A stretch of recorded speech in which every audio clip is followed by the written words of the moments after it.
بسم اللہ الرحمن الرحیم۔ حضرات، آج کل ایک بہت اہم بحث چھڑی ہوئی ہے، اور وہ ہے کہ 18ویں ترمیم جو ہے اس کا خاتمہ کیا جائے۔ میں نے اس کا بڑے غور سے مطالعہ کیا ہے۔ 18ویں ترمیم نے ہمارے دستور کو جو ہے تباہ اور برباد کیا ہے۔ ہمارے سامنے یہ دستور حضرت مولانا مفتی محمود سر رحمۃ اللہ علیہ اور پروفیسر غفور صاحب اور بھٹو صاحب کے ساتھ مل کر اس دستور کی تشکیل کی تھی، اور ایک ایک لفظ پر جو بحث ہوا تھا وہ ہم نے، لیکن بڑے افسوس کی بات ہے کہ 18ویں ترمیم نے 60-70 دفعات کو جو ہے بدل کر رکھ دیا ہے۔ ایک تو ضیاء الحق صاحب نے اس میں بہت ترمیمیں کی، لیکن وہ اسلامی ترمیم تھی اور وہ اس میں کوئی اتنا بڑا نقصان نہیں تھا۔ وہ اس نے اسلامی موضوعات کو اور اسلامی اصولوں کو مزید سخت کرنے کی کوشش کی تھی۔ لیکن 18ویں ترمیم جو کہ زرداری صاحب کے دور میں پاس ہوئی، اس نے اس دستور کی روح کو نکال کر رکھ دیا ہے۔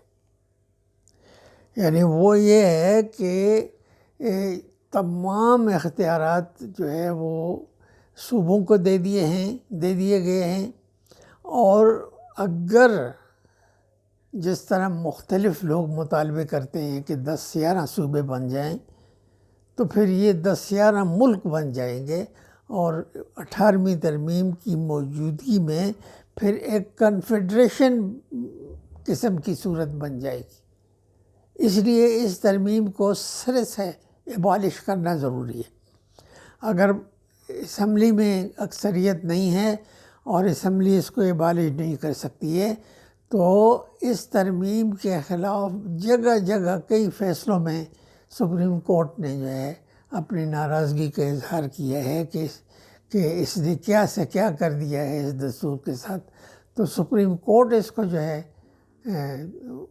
دستور کے خلاف قرار دے سکتی ہے، اور یہی ایک صورت ہے کہ اس کو، یعنی اس ملک کا حل یہ ہے کہ لوگوں کے مطالبے ہیں کہ ان کو ایک چھوٹے ڈی آئی خان سے جو ہے، ڈیرہ غازی خان سے ایک شخص کو جو ہے چھوٹے سے کام کے لیے لاہور آنا پڑتا ہے، لوگ چاہتے ہیں۔ اسی طرح جنوبی پنجاب جو ہے، اس کے لوگوں کو جو ہے وہ سکھر تک کے لوگ جو ہے اس کو پنجاب میں آنا پڑتا ہے۔ اتنے بڑے بڑے صوبے ہیں تو لوگ چاہتے ہیں کہ ذرا انتظامی لحاظ سے چھوٹے صوبے ہوں۔ ان صوبوں کے راستے میں جو ہے یہ 18ویں ترمیم کی رکاوٹ ہے۔ اس کو فوراً ایبالش ہونا چاہیے، اور اس کے بعد جو ہے اگر کوئی ترمیم ہو تو جب مسئلہ کشمیر کا فیصلہ ہوگا تو پھر ایک بڑی ترمیم ہو کر ایک نیا نقشہ ہوگا، اور پھر ضرورت ہوگی ترمیم کی۔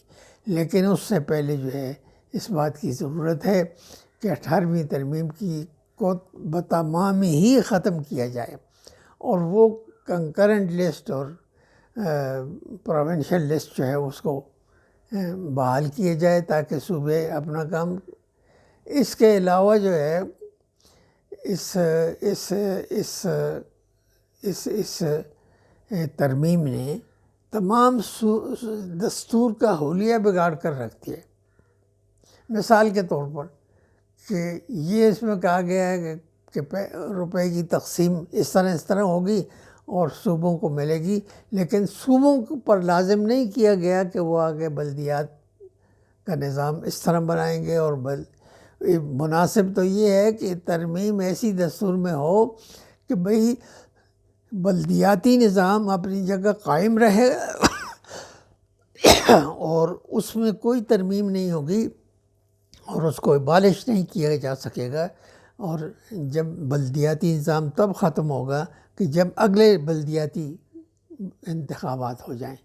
تو اس طرح کی ضرورت ہے کہ بلدیات کو اپنی جگہ سے مستحکم صورت دی جائے، اور اس ترمیم کو جو ہے اس کو ختم کیا جائے۔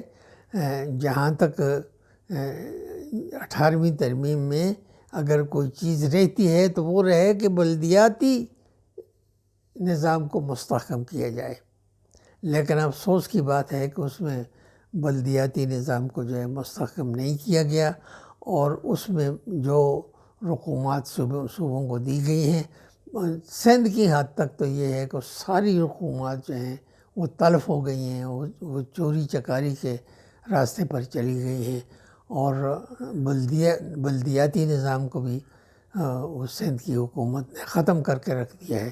وآخر دعوانا الحمدللہ رب العالمین۔